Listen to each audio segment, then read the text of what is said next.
Assalamualaikum warahmatullahi wabarakatuh.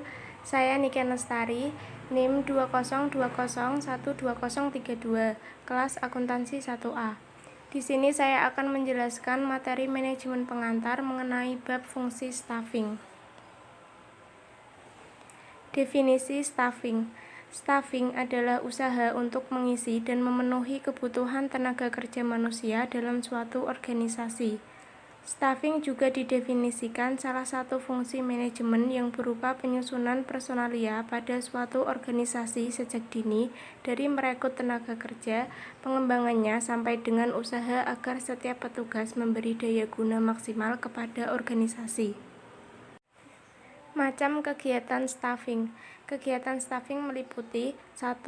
Perencanaan sumber daya manusia. Penentuan kebutuhan tenaga kerja baik dalam hal jumlah maupun mutu tenaga kerja yang dihubungkan. Yang kedua, penarikan atau rekrutmen. Penentuan sumber-sumber tenaga kerja yang akan ditarik. Yang ketiga, seleksi. Mengadakan seleksi terhadap para pelamar. Yang keempat, pengenalan dan orientasi. Melatih tenaga kerja agar memiliki tingkat keterampilan yang diinginkan. Yang kelima, pemberian balas jasa dan penghargaan. Yang keenam, pengembangan karir, memajukan atau mengembangkan tenaga kerja dengan memberikan kenaikan pangkat dan lain-lain. Yang ketujuh, memanfaatkan tenaga kerja yang ada dalam organisasi sebaik mungkin. Perencanaan sumber daya manusia. Perencanaan sumber daya manusia atau SDM adalah kemampuan terpadu dari daya pikir dan daya fisik yang dimiliki individu. Perilaku dan sifatnya ditentukan oleh keturunan dan lingkungannya. Ada 3 kepentingan dalam perencanaan sumber daya manusia. 1. Kepentingan individu. Yang kedua, kepentingan organisasi. Dan yang ketiga, kepentingan nasional. Berikut ada 4 langkah pokok perencanaan sumber daya manusia, yaitu 1.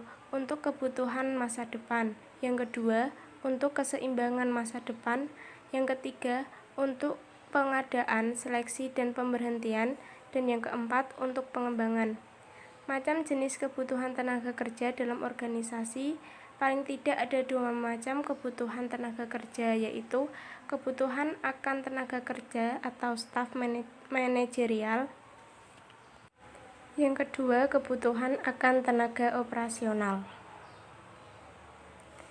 Penarikan atau rekrutmen.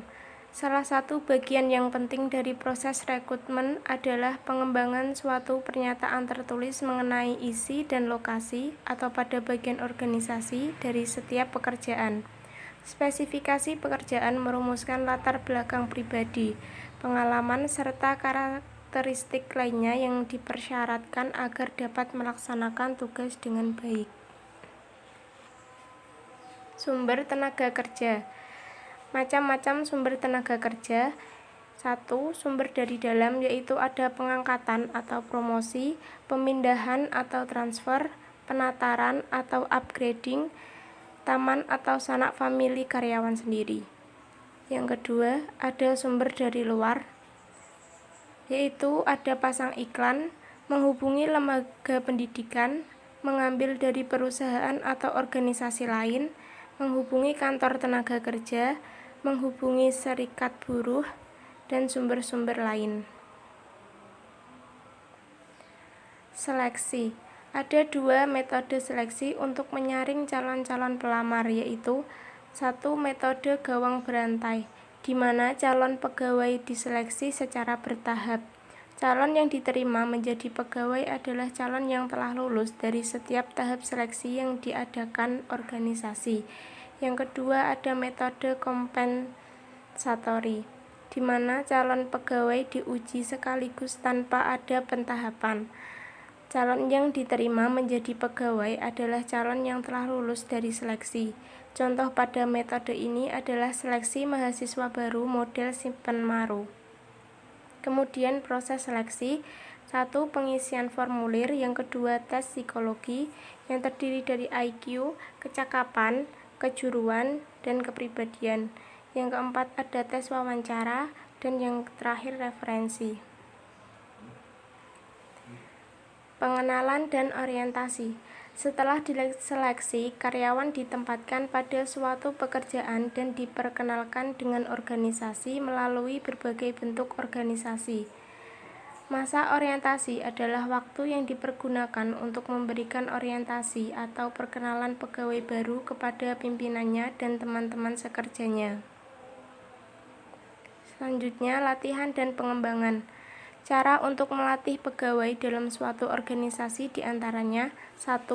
Metode pelatihan di tempat kerja atau on the job training. Yang kedua, pelatihan di luar tempat kerja atau off the job training, meliputi self-study atau belajar sendiri, tugas belajar, upgrading, magang atau apprenticeship, coaching, perputaran jabatan, permainan peranan, seminar, rapat-rapat, dan lain-lain. Dan yang terakhir, vestibul school. Balas jasa dan penghargaan. Balas jasa atau kompensasi adalah pemberian penghargaan langsung maupun tidak langsung, finansial, non-finansial yang adil dan layak kepada karyawan atas sumbangan mereka dalam pencapaian tujuan organisasi. Pemberian balas jasa adalah penentuan besarnya gaji atau upah, tunjangan-tunjangan dari insentif. Wujud kompensasi. 1. Uang berupa gaji dan upah, tunjangan, kemudian ada bonus. Yang kedua, natura, berupa beras, gula, kopi, minyak, dan obat-obatan. Yang ketiga, kenikmatan, berupa fasilitas rumah, kendaraan, kesehatan, dan lain-lain. Kemudian pengembangan karir. Promosi adalah suatu usaha memberikan kekuasaan tanggung jawab yang lebih besar pada seorang pegawai dengan disertai kenaikan gaji atau upahnya. Promosi kering adalah kenaikan pangkat pegawai disertai dengan tanggung jawab tetapi tidak diikuti dengan kenaikan balas jasanya. Keadaan ini hanya terjadi dalam situasi darurat. Kemudian tujuan promosi. A. Untuk mengisi jabatan yang lowong. Yang B. Untuk memotivasi pegawai agar mampu meningkatkan prestasinya yang lebih tinggi lagi. Kemudian syarat-syarat promosi. Yang pertama ada formasi. Yang kedua, yang bersangkutan cakap atau berprestasi menonjol. Kemudian macam prinsip promosi. Ada 3 macam prinsip promosi. Yang A. Dasar keterampilan atau merit principle. B. Dasar senioritas atau seniority principle. C. Dasar teman atau spoil system. Kemudian transfer.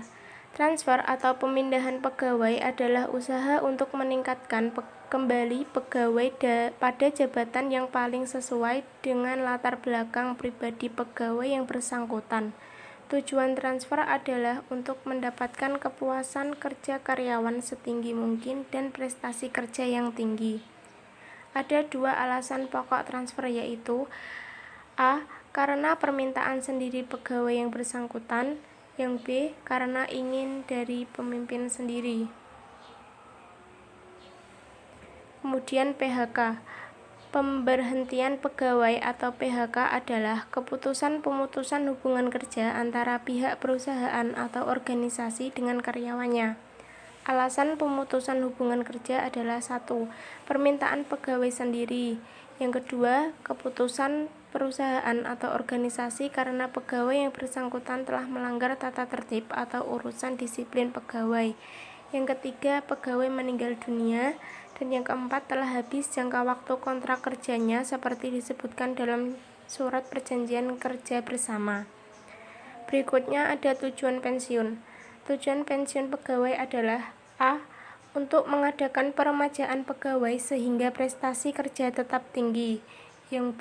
Pegawai yang bersangkutan sudah berusia lanjut sehingga prestasi kerjanya sudah menurun. C. Pegawai menderita cacat yang tidak memungkinkan untuk bisa bekerja dengan normal. Dan yang terakhir, posisinya akan diganti oleh pegawai yang lebih bermanfaat. Sekian penjelasan dari saya. Apabila ada salah kata, mohon dimaafkan. Terima kasih. Wassalamualaikum warahmatullahi wabarakatuh.